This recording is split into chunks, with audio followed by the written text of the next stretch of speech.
Amis de la chaîne, amis youtubeurs, de Jung et des animaux, bonjour. Je voulais aujourd'hui faire un clin d'œil sur quelque chose qui fait partie de votre vie, c'est sur la notion de choix, la notion d'aptitude à prendre une décision. Je pense que vous êtes tous intimement convaincus que vous faites les bons choix. Alors, simplement, c'est une réflexion.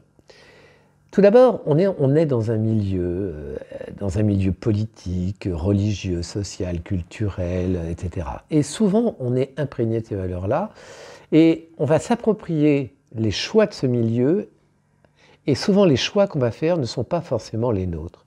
Je vous donne un exemple qui est tout bête. Si vous êtes parti d'une famille catholique dans le nord de la France de droite et que vous rencontrez quelqu'un qui vient d'une école coranique d'un autre pays, automatiquement ça ne va pas le faire. Ce que je veux dire, c'est que ça va s'opposer.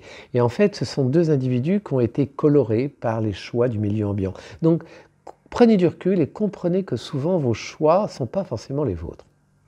La deuxième chose, c'est qu'on a tous une nature profonde, ce que j'appelle l'âme de chacun, le cerveau droit, l'inconscient.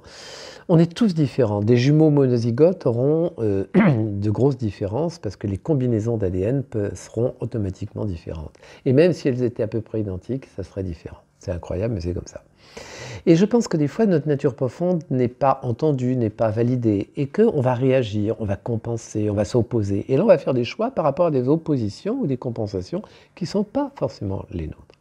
Ce qui est très intéressant, c'est de se rendre compte que quand, là, à ce moment-là, je fais cette petite aparté, quand quelqu'un fait une thérapie parce qu'il n'est pas bien, c'est simplement que sa nature profonde étouffe, se révolte contre ce qu'on lui impose, et on se rend compte qu'il va avoir des choix différents à partir d'une année sur 2 ou 3 ans plus tard, même paradoxaux. C'est-à-dire qu'il va rencontrer un monde intérieur, se dégager de ce qui l'a entouré, de ce qui était acquis, il ne va pas s'opposer, il va s'enrichir de ce qu'il est, il va être dans un équilibre entre ce qu'il est et le monde extérieur dont il a besoin.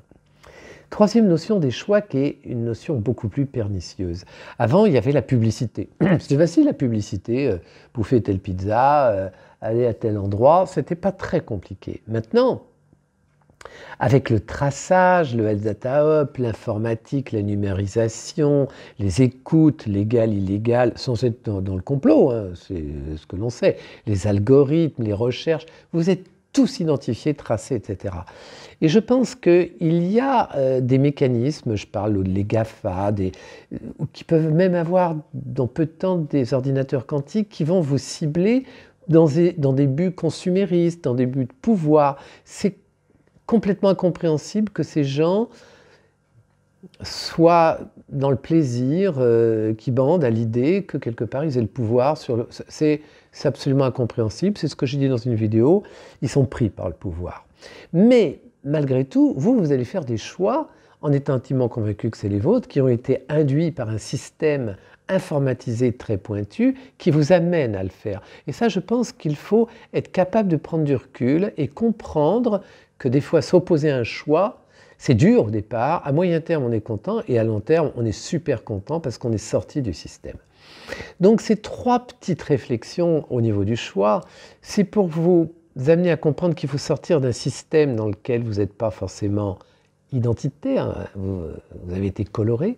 La deuxième chose, qu'il ne faut pas être en opposition, en compensation, et se méfier d'un monde consumériste qui vous bouffe quelque part.